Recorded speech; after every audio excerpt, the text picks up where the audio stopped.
कल मैं पढ़ा रहा था समांतर प्लेट संधारित्र पढ़ा दिया था। उसके बाद संचित ऊर्जा पढ़ाया था, संधारित्र में संचित ऊर्जा।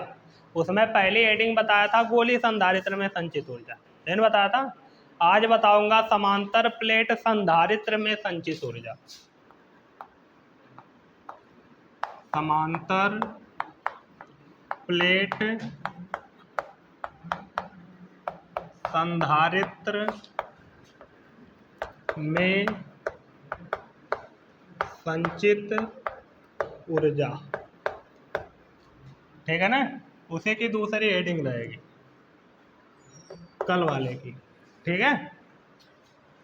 ऊर्जा ही पढ़ा रहा था ना, गोलीय संधारित्र पढ़ा था, उसके लिए हो गया था।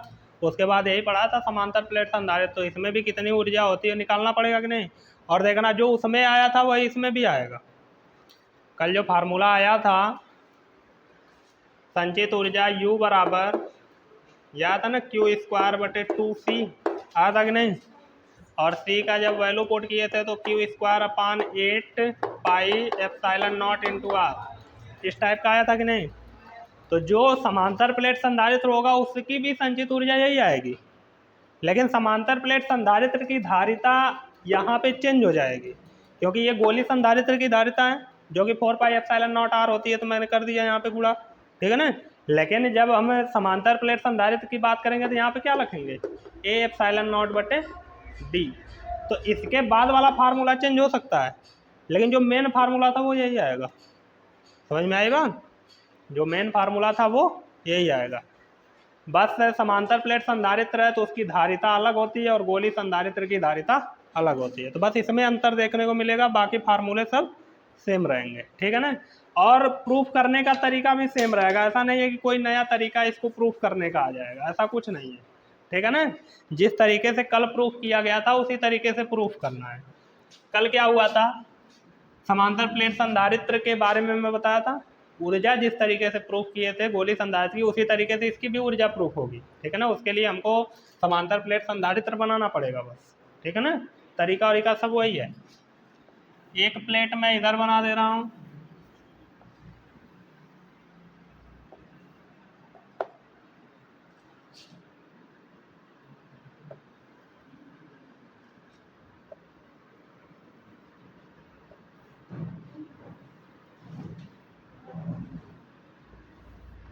एक प्लेट यहाँ बना दे रहा हूँ। इसका क्षेत्रफल कितना होता है A, तो इसका भी क्षेत्रफल कितना होना चाहिए। इन दोनों के बीच की दूरी को किससे प्रदर्शित करते हैं, जो कि बहुत अल्पतम होती है। इस दूरी की तुलना में इसकी लंबाई इनफाइनाइट होती है कि नहीं। अगर इस पे प्लस Q आवेश आ रहा है, इस पे कैसा आवेश आ रहा है, प्लस Q आवेश आ रहा है,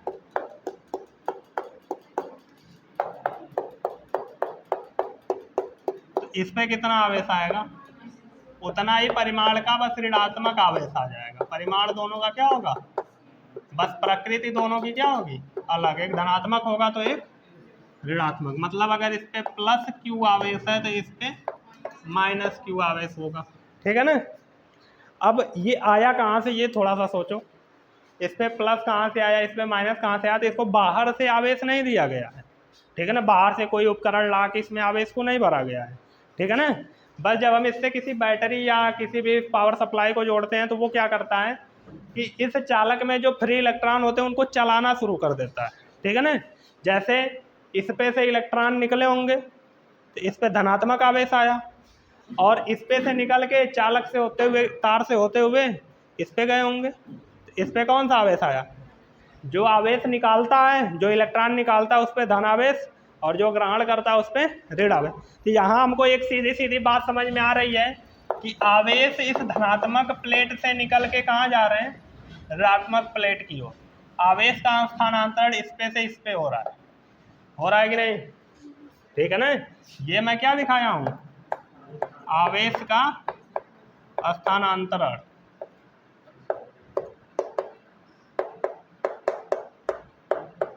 ठीक है ना। कि मतलब आवेश इस प्लेट से निकल के इस पे गए, इस पे से 50 टे निकला होगा तो 50 टे धन आवेश आएगा, और उतना ही 50 इस पे जाएगा तो इस पे 50 टे माइनस आ जाएगा, ठीक है ना।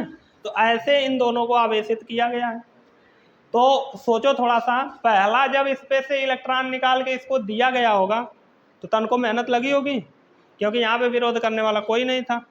लेकिन जैसे ही एक पहुंच जाएगा, दूसरा इलेक्ट्रॉन लेके जाओगे तो पहला इलेक्ट्रॉन उसको प्रतिकर्षित करेगा, तब तुमको बाहर से क्या करना पड़ेगा, कार्य, वही कार्य निकाल लो।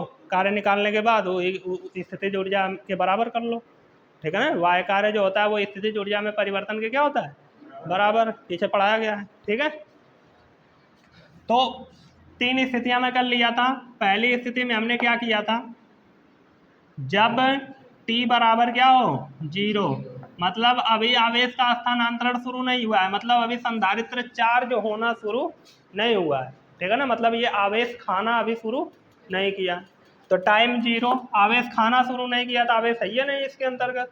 तो Q बराबर भी क्या है यहाँ पे, V बराबर भी क्या है, जब आवेश गया ही नहीं तो विभव कितना होगा, धारिता कितनी होगी, धारिता में कोई चेंज, भले भूखा है लेकिन कैपेसिटी थोड़ा कम हो जाएगी, जितनी है उतनी ही रहेगी ना। दूसरी स्थिति में हमने क्या लिया था, कल जो किए थे सेम वही करना है। t बराबर t टाइम, मतलब कुछ टाइम बीत गया, आवेश q बराबर स्मॉल q हो गया, मतलब इस पे से इस पे स्मॉल q आवेश जा चुका है, ठीक है ना। कितने टाइम पर, स्मॉल t टाइम पर, इस पे से निकल के इस पे कितना आवेश जा चुका है, स्मॉल q, ठीक है ना। तो v बराबर क्या हो जाएगा, स्मॉल q बटे c। धारिता कितनी रहेगी, धारिता उतनी ही रहेगी जितनी पहले थी। लास्ट वाली स्थिति में क्या किए थे, हम मान लिए थे एक संधारित्र पूरा चार्ज हो चुका है, जितना आवेश खाना चाहिए उतना खा चुका है, अब नहीं इसको जरूरत है, तो t बराबर हम क्या रख देंगे, इनफाइनाइट। q बराबर q ही हो जाएगा, क्योंकि जितना इसको चाहिए था उतना पा चुका, ठीक है ना, टाइम खत्म। v बराबर का क्या हो जाएगा, कैपिटल Q बाई सी, क्योंकि यहाँ कैपिटल Q आ चुका है। धारिता क्या हो जाएगी, धारिता बराबर c। ये समझ में आ रहा है ना, v बराबर Q बाई सी कहाँ से आ रहा है, फार्मूला ही होता है, c बराबर Q बाई v, तो v बराबर Q बाई सी। तो पहली स्थिति की तो हमको बातें नहीं करनी है, क्योंकि कार्य वहाँ होगा ही नहीं, आवेश गया ही नहीं, तो कार्य होगा कहाँ से। कार्य कब होना शुरू होगा, जब दूसरी स्थिति पे आएंगे, ठीक है ना। इस पे से इस पे Q आवेश जा चुका है, अब हम क्या करेंगे, एक छोटा सा आवेश इस पे से लेंगे dq, क्या लेंगे, dq, और इस dq के इसमें से निकाल के इस पे भेजेंगे और देखेंगे कितना कार्य करना पड़ रहा है। जितना भी कार्य करना पड़ेगा फिर उसी का समाकलन कर देंगे तो पूरा कार्य निकल जाएगा, पूरा आवेश को ले जाने में कितना कार्य करना पड़ा, ठीक है ना। तो हमको सीधा सीधा क्या निकालना है, कार्य। लिखेंगे, इसको मान लेते हैं प्लेट नंबर 1 और इसको मान लेते हैं प्लेट नंबर 2। तो पहली प्लेट से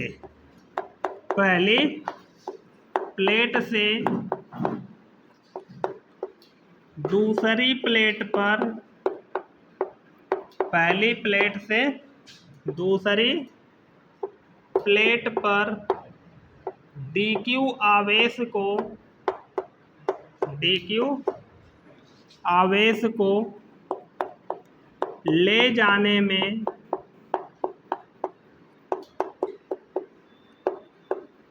किया गया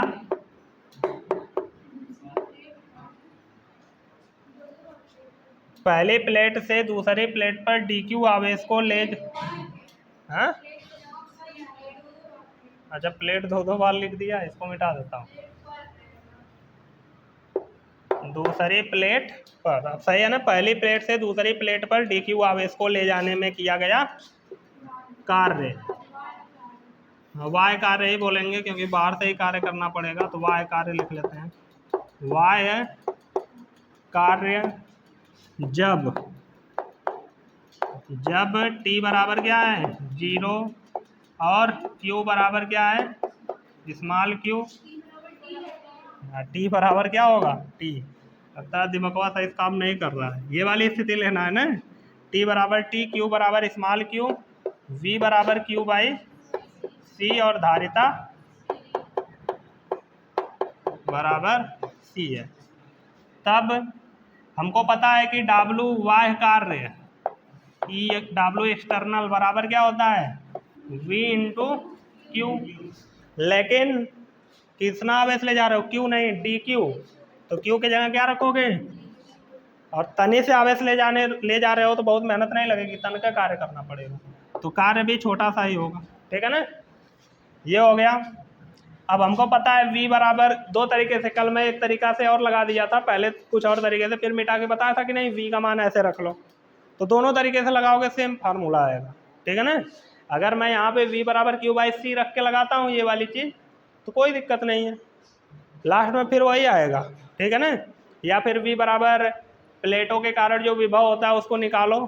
ठीक है, मैं निकाला था जब डेरिवेशन करवाया था, निकालने के बाद तब रखो, तो इसमें निकालने जाओगे तो ये थोड़ा सा कठिन हो जाएगा, तो यहाँ पे तो मैं कहूँगा क्यू बाई सी रख के लगाओ, क्योंकि डायरेक्ट फार्मूला हमको नहीं पता है, नहीं पता है, उसका गोला वाला पता था तो मैं डायरेक्ट रख के प्रूफ कर दिया था, फिर मिटा के दोबारा किया इसी वाले तरीके से। तो यहाँ हम लोग इसी का यूज करेंगे क्योंकि आसान पड़ेगा, क्योंकि V बराबर क्या होता है क्यू बाई सी, तो यही V बराबर क्यू बाई सी यहाँ पे रखेंगे तो D W external equal to आ जाएगा Q by C D Q, समीकरण नंबर 1। छोटका कार्य निकल गया, तनी से कार्य निकल गया ना। अब कुल कार्य के लिए हम क्या कर देंगे, इसी का समाकलन। कुल कार्य का मतलब कि पूरा बड़का क्यू आवेश, पूरा कैपिटल क्यू आवेश इस पे से निकल के इस पे जाने में कितना कार्य करवाएगा हमसे बाहर से। ठीक है ना, मतलब कैपिटल क्यू आवेश को यहाँ से यहाँ तक ले जाने में कुल कितना कार्य करना पड़ेगा। पहली प्लेट से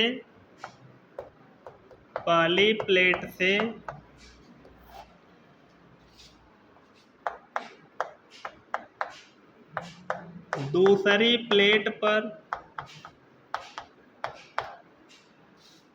कैपिटल क्यू आवेश ले जाने में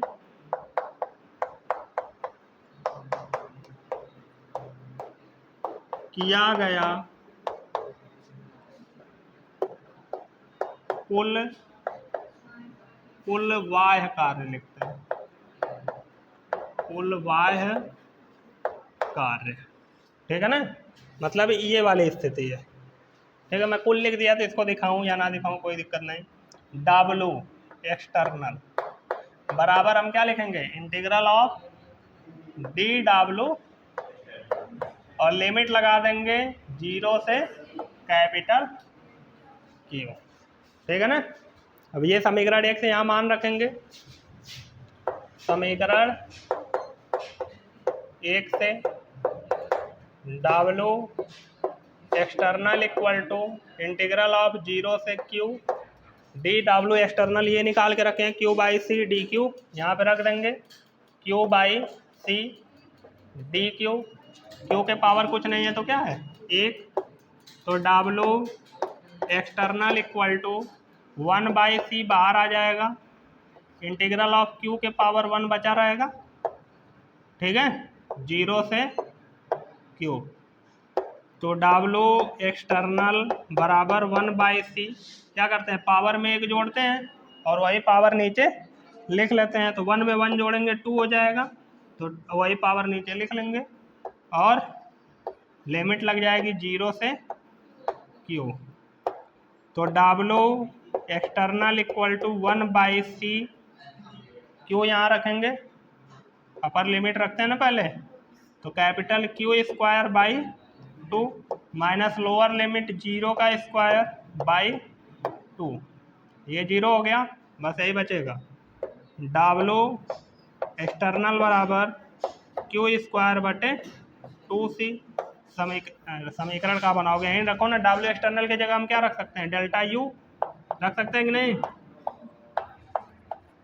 डेल्टा यू की जगह हम क्या रख सकते हैं, डब्लू एक्सटर्नल की जगह क्या रख सकते हैं, डेल्टा यू।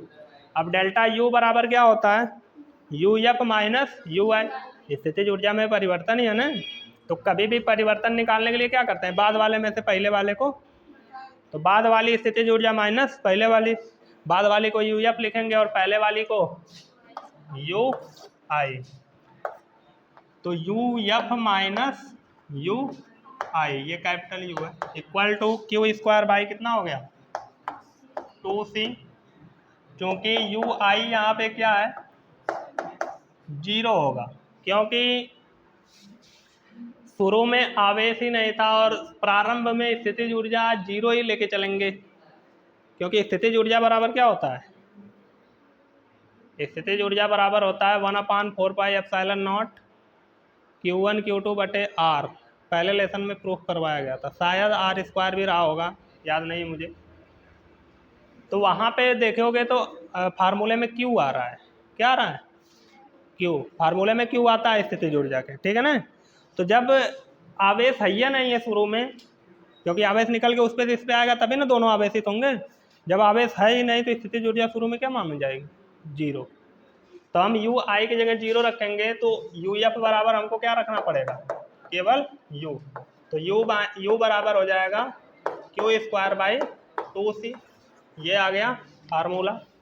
C का मान रखना चाहते हो तो C बराबर होता है समांतर प्लेट संधारित्र की धारिता A ε0 बटे D, यहाँ पे रख लो। तो U बराबर आ जाएगा Q² बटे A ε0 बटे D, ठीक है ना। अब D को ऊपर भेज दोगे तो ये आ जाएगा Q² D बटे A ε0, ठीक है ना। यहाँ तक समझ में आया। अब अलग अलग तरीके से इसको लिख सकते हो, ठीक है। जैसे C बराबर क्या होता है Q बाई V, यहाँ रखो। तो U बराबर क्या हो जाएगा Q² बटे 2, और C की जगह रख देंगे Q बाई V।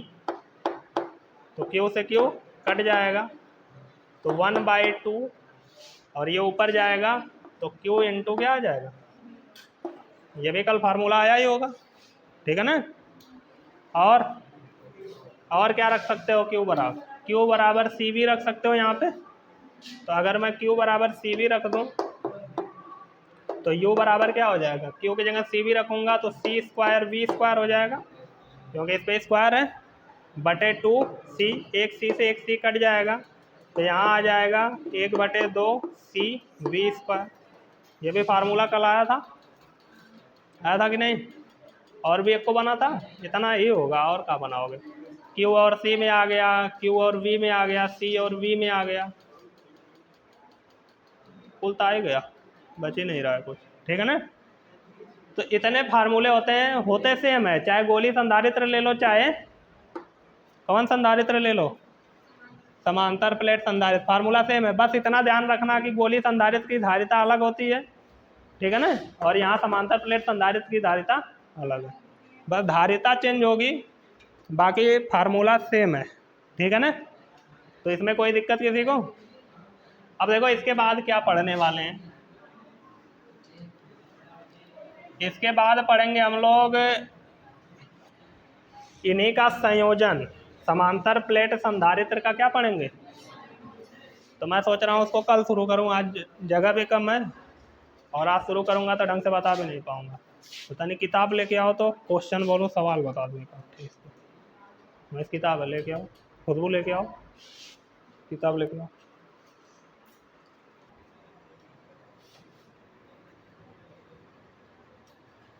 देखो बहुत सिंपल क्वेश्चन मिल गया है, ठीक है, केवल फार्मूले पे रखना है। अब सुनना ध्यान से, क्वेश्चन क्या कह रहा है, 100 वोल्ट बैटरी के द्वारा 900 पिकोफैरड धारिता वाले संधारित्र को आवेशित किया जाता है, तो संधारित्र में कितनी ऊर्जा संचित होगी। 100 वोल्ट बैटरी द्वारा, ठीक है ना, मतलब 100 वोल्ट की बैटरी से उसको जोड़ा गया है, तो उसके सिरों पे जो वोल्टेज होगा, विभवांतर होगा, वो कितना होगा 100 वोल्ट ही होगा ना।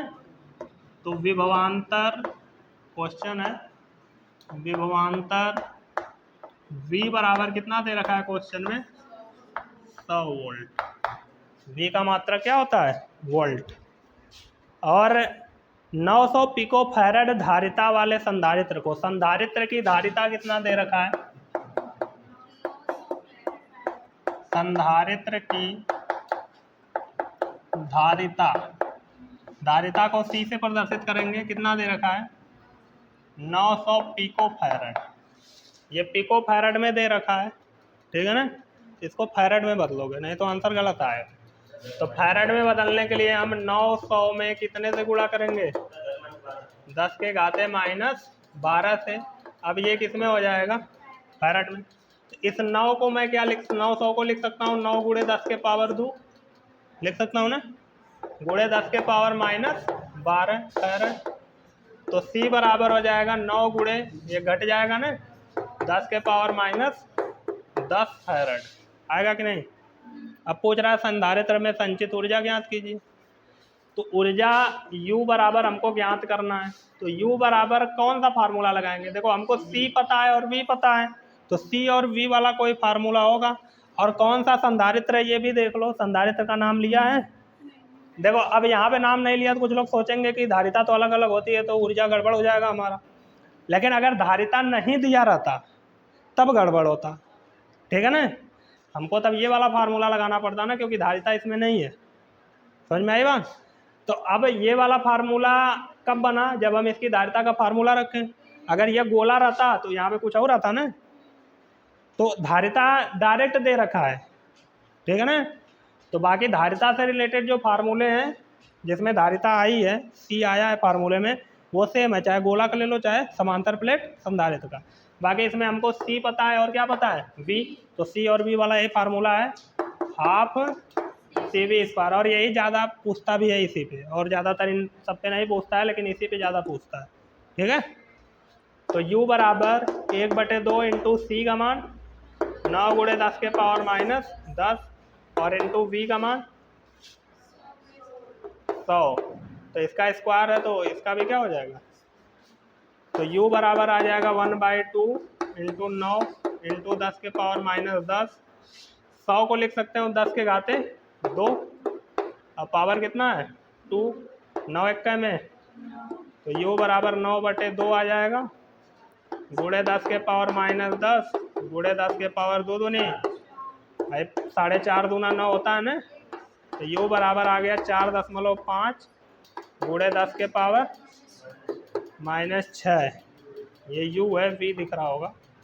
ये क्या है ऊर्जा, ऊर्जा का मात्रा क्या होता है जूल, ठीक है ना। आया समझ में, यही आंसर है, ठीक है। दिया भी है 4.5 गुणे 10 के पावर -6। तो अब इतना नोट कर लो। अब कल मैं पढ़ाऊंगा संयोजन, संयोजन से ही ज़्यादा खतरनाक क्वेश्चन बनते हैं, तो कल प्रकट होना जरूरी है।